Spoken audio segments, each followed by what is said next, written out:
United States of America, and to the republic for which it stands, one nation, under God, indivisible, with liberty and justice for all. Roll call. Councilmember Conley. Present. Councilmember Losi. Here. Councilmember Mobley. Here. Mayor Pro Tem Johnson. Here. Mayor Trent. Here. Okay, we have a presentation. Yeah, good evening, Honorable Mayor and City Council. So tonight we have a presentation by Matt Spooner and Mitch Barker from PARS, which is the Public Agency Retirement Services, to provide the council some information on what the 115 Trust Pension Rate Stabilization Program is and what they can offer the city.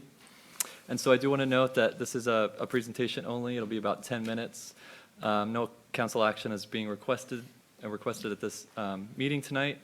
And staff plans on bringing back an item at our next council meeting for further discussion and a staff recommendation in regards to this presentation and kind of the city's pension outlook as a whole. So with that, I'm going to turn it over to Mitch, who's going to go first. And if there's any questions at the end, feel free to ask. Thank you, Aaron. Madam Mayor, members of the council, pleasure to be here. Mitch Barker, Senior Consultant with PARS. I live in a rural county, Amador, one of the smallest. I love coming to small towns. It's always a pleasure to be in an area like this, especially if you're a fisherman. Doesn't get much better. So thank you for inviting us, Amy. It's good to see you again. She was the CAO of the county. We worked with Humboldt County for the same product we're going to talk about tonight, the 115 Trust. 3 goals: to inform you about this program, keep it simple, and third, answer questions. So we really want to keep it as simple as possible. We've got over 300 agencies that have adopted, as mentioned. Humboldt County's one. A couple cities, north and south, would be Crescent City and also Fort Bragg. So hopefully it's something that you find interesting. I'm going to introduce now Matt Spooner. He's one of our latest consultants we've brought on, and he has caught on much more quickly than I expected. So we needed him a long time ago. Glad he's here because I'm retiring January 1. And it'll be time for him to take over. So Matt, come on up. Share my screen here, and then we'll go ahead and get started.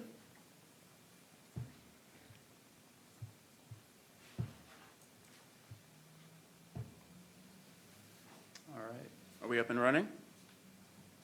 See the presentation yet? Yep.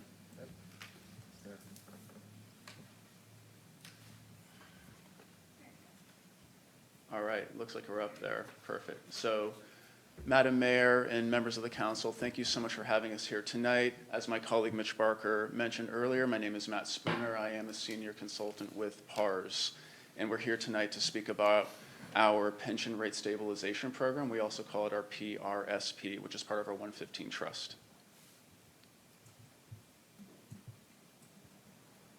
So this may look like a simple contact slide, but I do want to mention that this actually has a hidden differentiator for PARS embedded within it, and that is the name Andrew Brown. Andrew Brown is a member of PFM Asset Management, and PFM Asset Management is a valued member of the 115 Trust team. We'll get into that in the next slide, but it's worth mentioning here at the top because PFM Asset Management is a organization that you would have a one-on-one relationship with should you decide to go the 115 Trust route with our pension pre-funding program, which is, once again, a very important differentiator and distinction of working with us, is to actually have an expert in investments that's going to be part of your team. So speaking of that team, you can think of PARS as being the quarterback of this team. And as the quarterback, we're the ones that will serve as the record keeper, the consultant, the central point of contact for this relationship, and we also monitor plan compliance. But we do not do everything. There are certain valuable members of the team that we bring in to make this all work. One of those is U.S. Bank. They are the trustee. They're the ones that hold the money. And then once again, PFM Asset Management, they are the investment managers. They, amongst other things, will help the city determine what is the right investment strategy for you within this trust that you will hopefully get involved with. As my colleague Mitch mentioned earlier, we have hundreds of clients that are leveraging the 115 Trust through PARS, and a number of them are here in the North State area, including various cities, special districts, counties, and education organizations based here in the North State. So this is just a sampling of those to give you a sense of the scope of who we work with here in the North State area. So let's dig into it. Let's talk a bit about the PRSP. Once again, we call this our Pension Rate Stabilization Program. This is for pension pre-funding. So one of the ways to think about this, the simplistic way, is that a pension pre-funding program is like a savings account on steroids. That's one of the best ways to think about it. It has the opportunity to grow much faster than the monies in your general fund, and it can be used for two purposes. One is for reimbursing your agency for any retirement or any pension-related expenses. And secondly, you can use it to pay the retirement system. In this case, that would be CalPERS. And those are the two ways that you would leverage this type of trust. Now, there are a variety of features of this trust, but two of my favorite that I like to point out is that you have anytime access to these funds. So these funds are liquid and you can get to them at any point in time. Secondly, there are no costs or minimums to establish this plan. So this can be considered to be a complementary insurance policy for your agency until you're ready to actually start funding it. So you don't need a minimum in there, and there are no fees associated with it until you start to actually fund this trust. So let's look at a snapshot of where the city of Fortuna is as of June 30th, 2023. It's worth mentioning here at the top that these numbers are coming from CalPERS, not from PARS. But what we want to mention at the very forefront of the slide is that the funded ratio that the city has is north of 75%. At PARS, what we like to see is a range anywhere between 60 to 80%. So we would like to congratulate you, and you should be giving yourselves a pat on the back, a well-deserved pat on the back, for being at the higher level of this range that we like to see within our agency. What we do also want to point out, though, is that based on the numbers from CalPERS, your employer contribution amount over the next several years, leading up to 3031, is projected to be 33% higher than it is today. So the question becomes, is your budget going to grow by 33% or north of that over the next several years? If not, then you need to ask yourself, where is the money going to come from to cover our pension obligations? And the answer, thankfully, for tonight's presentation is the 115 Trust, the Pension Rate Stabilization Program. That's where the money would come from. We know at present that the city of Fortuna has been electing to provide additional discretionary payments, or ADPs, to CalPERS. It really is a great way to approach this issue of your pension obligations, but some side by side to show you the difference in these strategic approaches. I've highlighted in red what I believe to be is the main component of the slide, which is that when you send the money away, it's restricted. It's really hard to have any control over that money once it's gone in CalPERS' hands. You can't ask for a refund. It's going to be hard to access money if there is an emergency. When you have a PRSP through PARS, you have local control. You can access it at any point in time for disbursements, et cetera, and the money can be used for pension-related expenses. Something else that's a reality of the ADP approach is that the monies that you send there are typically amortized over a 20-year period. So the impact on any given year is a little bit less than what you would probably hope for. And so taking an approach with a bit more of a local control is something that we would be advocates of, clearly. Now, we've already talked about the local control piece, having control over those contributions and disbursements, the timing, the amounts of them, as well as the risk tolerance level, which is what we'll get into in a minute or two here. But we also like to refer to this as a pension smoothing tool. We know that this is called the Pension Rate Stabilization Program, but a pension smoothing tool is a great way to think about this issue of having your annual contribution being north of 33% higher a few years from now. You have to ask yourself the question, once again, where's the money going to come from? How do we smooth out that discrepancy? it comes from the 115 trust. So this is one of the main components of why you would want to pre-fund your pension obligations. Now, why our trust? Why the PARS PRSP plan?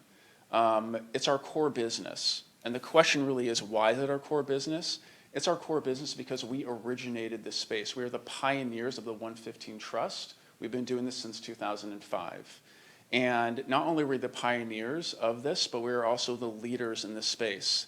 If you look at us versus the SEPT program, which is the pre-funding program that's offered by CalPERS, we have over 3 times the amount of clients and nearly 10 times the amount of assets within our plan. So once again, we are the originators and the pioneers of this space, as well as the major player in this space. And we also have great net performance numbers that far exceed what CalPERS SEPT program has been able to do recently. As of the midway point of this calendar year, we are 250 basis points ahead of the performance of the SEPT program with CalPERS. So once again, a number of reasons why it's a solid choice to go with the PARS PRSP plan. Now, I mentioned earlier at the very onset of the presentation that one of the benefits of working with us is that you get a team with an asset manager that comes along with it. And that asset manager from PFM Asset Management would initially work with the city should you decide to go down this route to figure out what is your risk tolerance, what is the target discount rate, which is the rate of return that you would like to see on these types of investments, and ultimately, when might you need to use the money. These various considerations in communication and in conjunction with the city will ultimately allow a recommendation to be made on the type of portfolio to potentially get involved in. You see here that we have 5 different options. Each of them have different levels of equity exposure, different levels of investment that can be made in the stock market, and moderate tends to be the one that most of our agencies go with, but the bottom line is that you can get involved in a more conservative or a less conservative stance than that. And once again, you will always have an expert to work with at PFM Asset Management. If the market drops by 1,000 points in a day and you have no idea what to do as a city, you have someone to call 24/7. You can text them. That is your point of contact, and you have that level of comfort in having that individual on your team. I mentioned this earlier, but once again, there is no fee to set up this plan. Fees will only be assessed once we actually establish funds within or assets within this fund, and it's on a sliding scale as well. So for your ongoing fees, they will actually lower as the assets in the account will grow, which is a great thing. And beyond that, some agencies, potentially City of Fortuna, will ask itself, well, where does the money come from? Well, sometimes there might be a one-time funding source that may appear for the city. You can drop that into the fund, but usually this will come from different approaches for funding policies. And we've shared out a few here that we feel are particularly relevant. In specific, I've highlighted 2 in red. The first one is an approach that Alameda and Solana Beach both took recently. They contributed 50% of their year-end surplus to their pension rates or pension rate stabilization fund. Now, would City of Fortuna need to do 50%?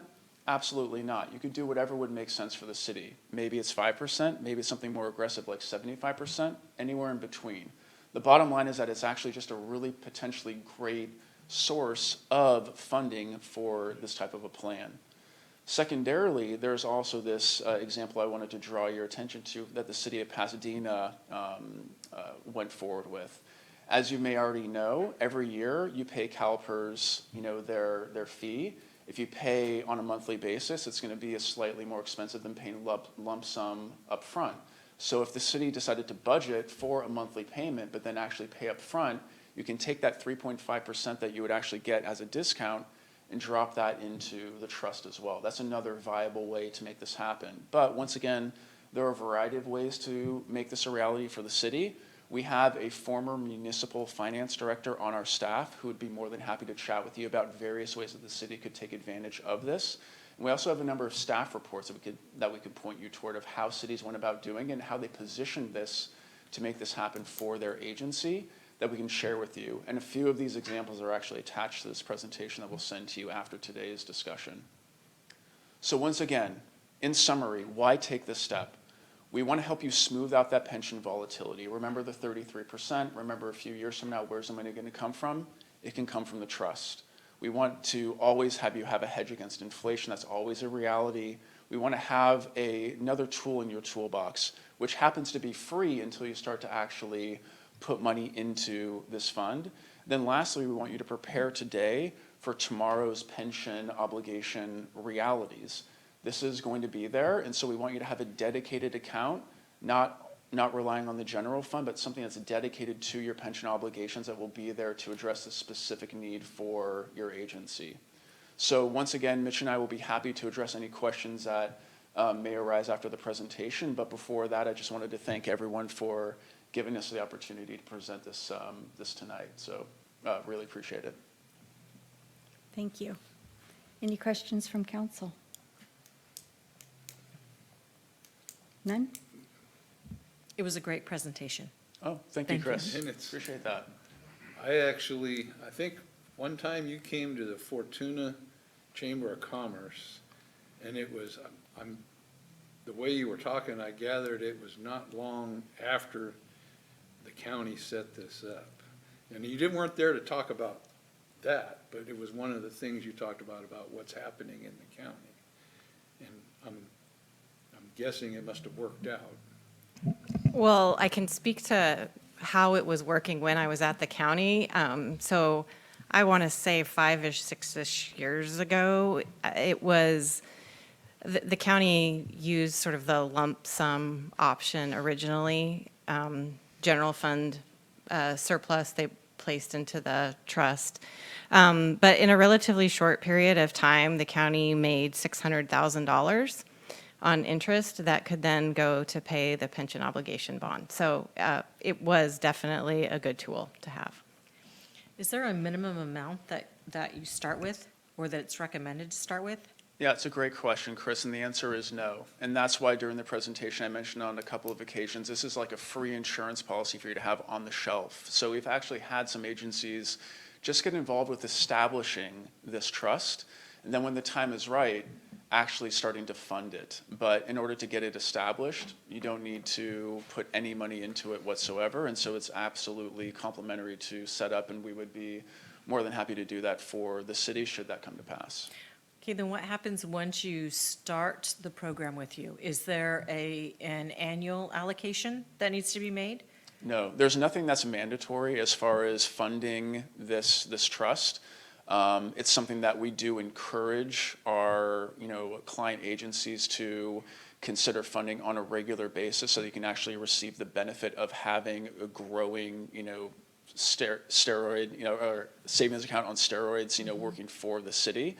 Having said that, no, there is no mandate in order to do anything with this account. We would just clearly want to work with you to find out what's the right approach for the city. Okay. So there's not a mandatory, you start one year and say, City of Fortuna just has a year that like we're just meeting our budget, so then we're not obligated. No, there is no obligation whatsoever. Okay, Yeah. thank you. And looking at the fees, it looks like if they stack, it looks like they'd be like 0.6% for ongoing, when you, for assets under, 5 million for US Bank, 10 million for PARS. Is that correct, or? Yes, I think that's right. That would be the amount. And that's why this is an important slide for us to go back to. And I bring it up only to mention that we look at the performance net of all the fees that we will ultimately have assessed within this type of an approach. So while those fees are there and they are real, what we are doing is we are far outperforming our competitors as far as how we're growing that money within that account. And so it's about that team that we bring together of these experts with US Bank and PFM Asset Management and us really stewarding all this for you to make sure that you're compliant, and also that we are taking care of the financial needs of the organization as well, giving that extra tool in your toolbox, dedicated specifically to this major obligation. smoothing is a good thing. Yes, absolutely. Okay, well, thank you very much. Yeah, thank you. you. Appreciate your time. Thank you. And congratulations on your retirement.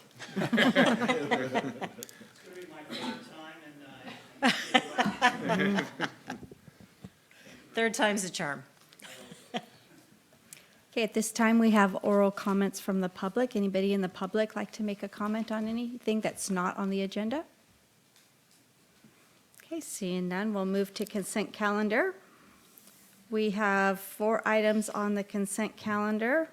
City council minutes, report of disbursement, and review and approve mayor's recommendation for appointments to the Historical Commission, the Planning Commission, and the Parks and Recreation Commission. Does anybody want to pull anything?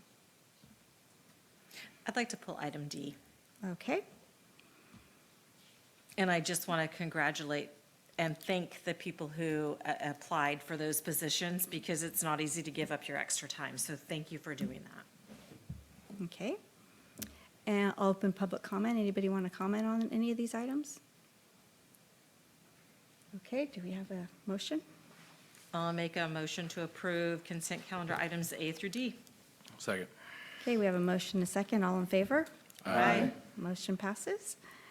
City council business, approve a $65,000 supplemental budget request and authorize the city manager to execute 1 or more professional service agreements for on-call planning service. Staff report, please.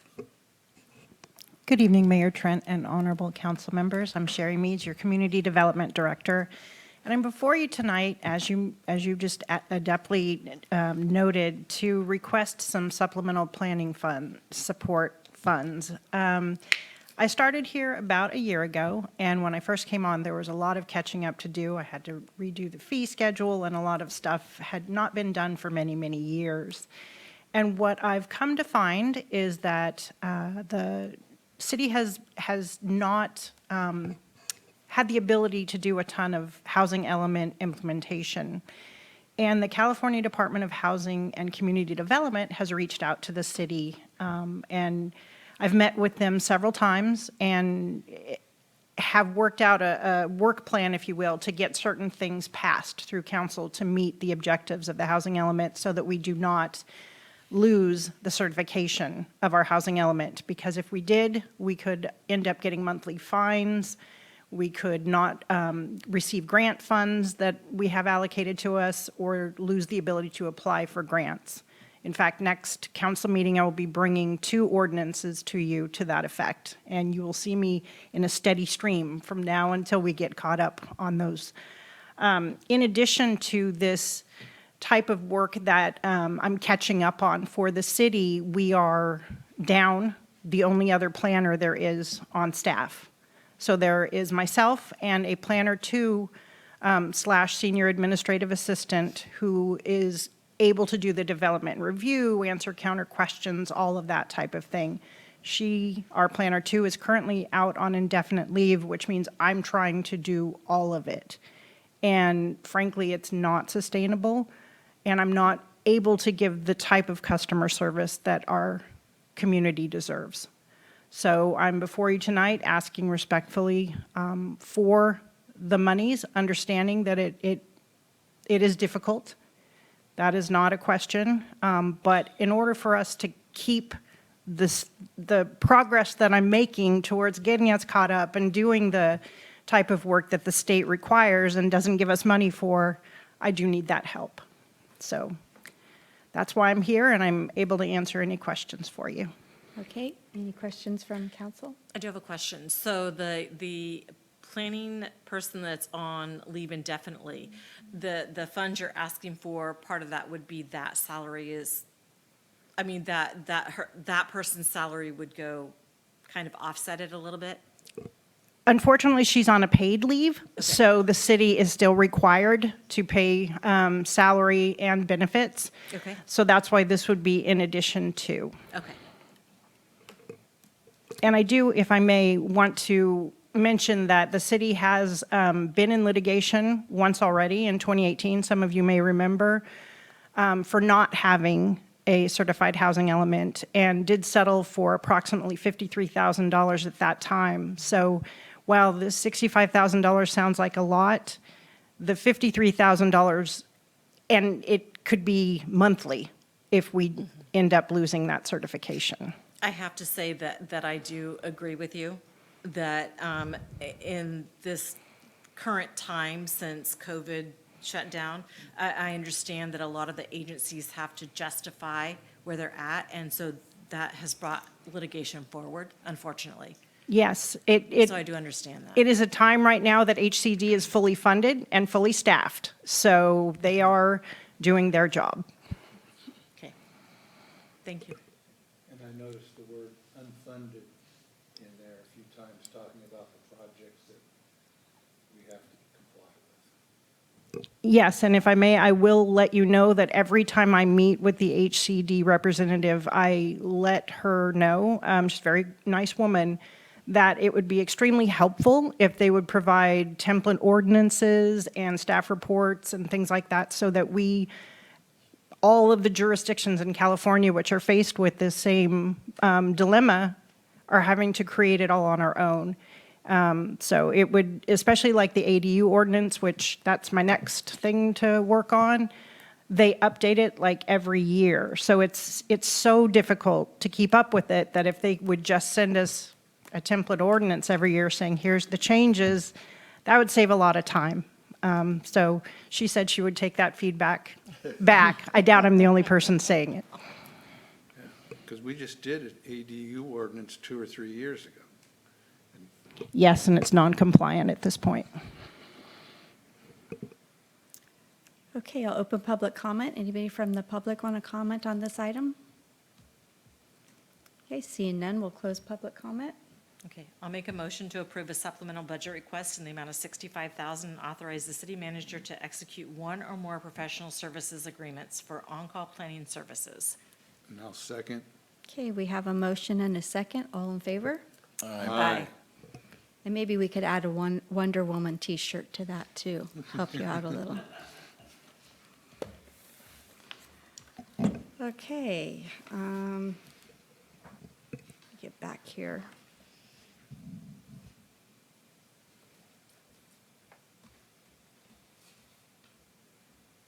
Okay, we're to city manager's report. Thank you, Mayor and council members. Your upcoming council meetings are Monday, December 16th, Monday, January 6th, both at 6 p.m. Your upcoming planning commission meetings are Tuesday, December 10th, and Tuesday, January 14th at 6 p.m. Your upcoming Measure E meeting is Tuesday, January 21st at 5:30 p.m. The Roner Community Recreation and Park District meeting for Wednesday, December 4th has been canceled. There will be one in January. And the upcoming Fortuna Business Improvement District meeting is scheduled for Tuesday, January 23rd. And that concludes the upcoming meetings.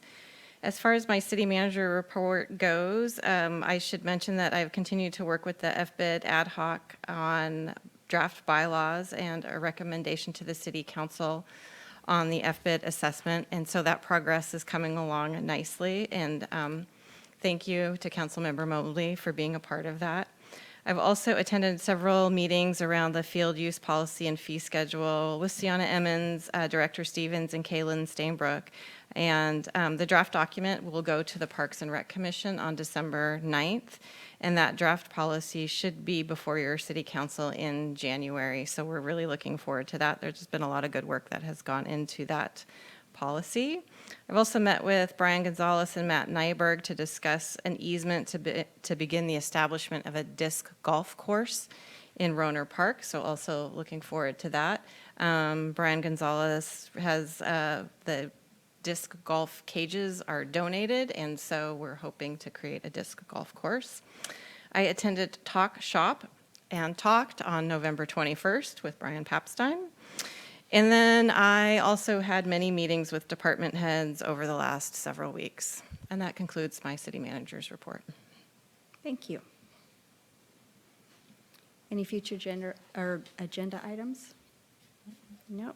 Okay, we'll go to council reports. Councilmember Conley. Thank you. We had a REDAC meeting that they drove us all the way up in the pouring down rain to the Harvest Hub up in Arcata. But finding out what the Harvest Hub does and what they're trying to do for not only food storage, meat storage and butchering, and just kind of overall how they're trying to put that into the county plan. That's very interesting. It just really seems like a bunch of people that are really into the farming community and that type of industry that is really making things move. Unfortunately, it's not moving by other means, but this is just them spearheading things and talking about setting up freezers for regular storage during the regular time of the year, and then freezers that can be used for emergencies throughout the county in multiple different rural areas. So if someone gets isolated or something like that, there could be a place to store cold storage. Same thing with meat processing. Now that Redwood Meats has decided that it's not continuing, that what does local meat processing look like, and how do we bring that back to Humboldt County? They're working with some people in Yuba, I believe, to work with them to develop a plan and what might work for Humboldt County. But besides the pouring rain drive up there, it was a great little event to kind of see what they're doing with the local farming communities and how they're using that to feed the people of Humboldt County.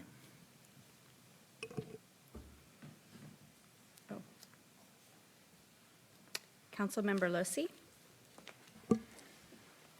Thank you, Madam Mayor. I didn't have any committee meetings, but on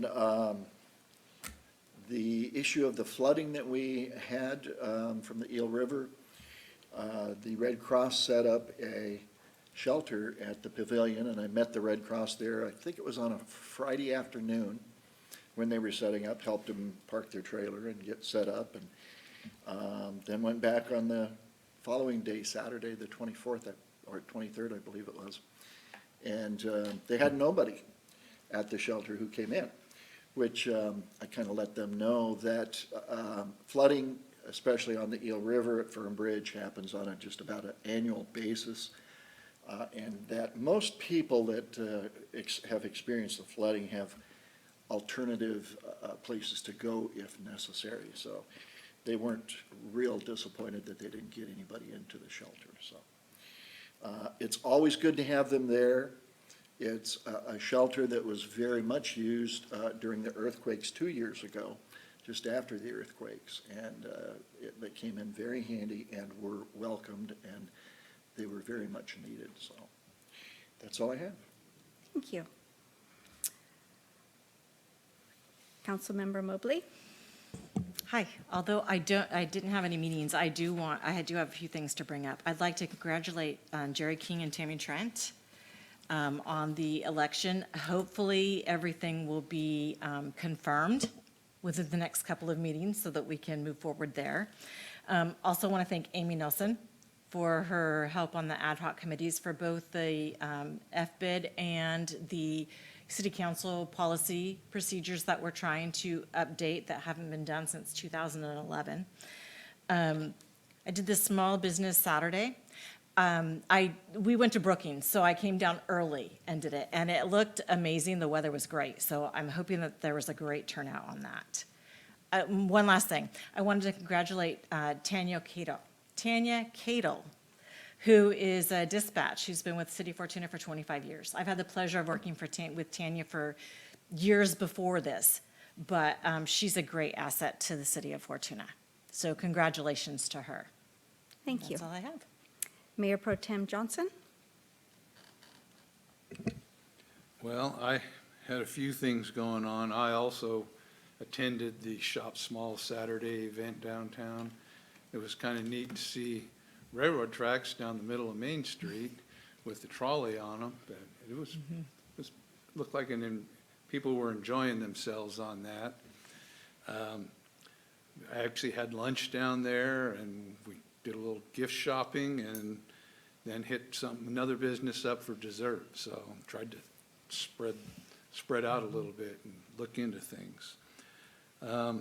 Looking chronologically, the day after tomorrow, I head down to Napa for a League of California Cities event, so I won't be here for the awards luncheon and meeting on Wednesday.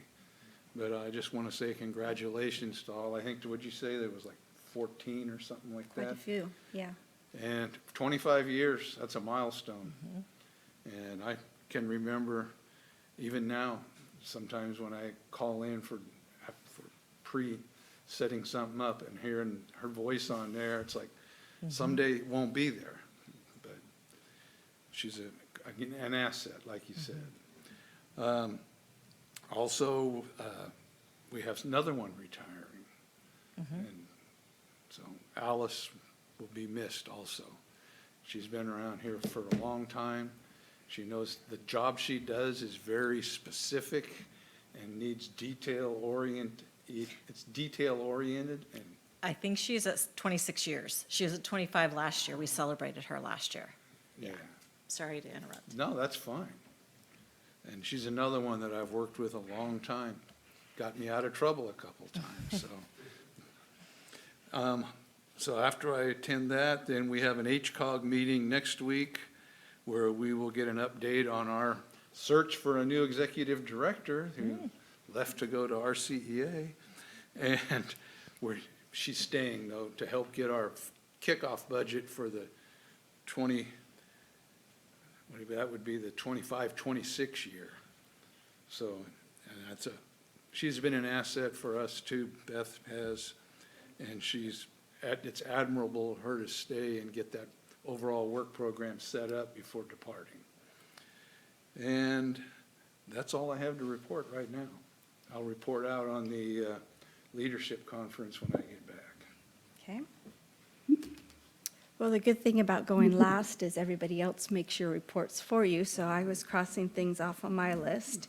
I was pretty impressed with the railroad tracks right down the middle of Main Street, though.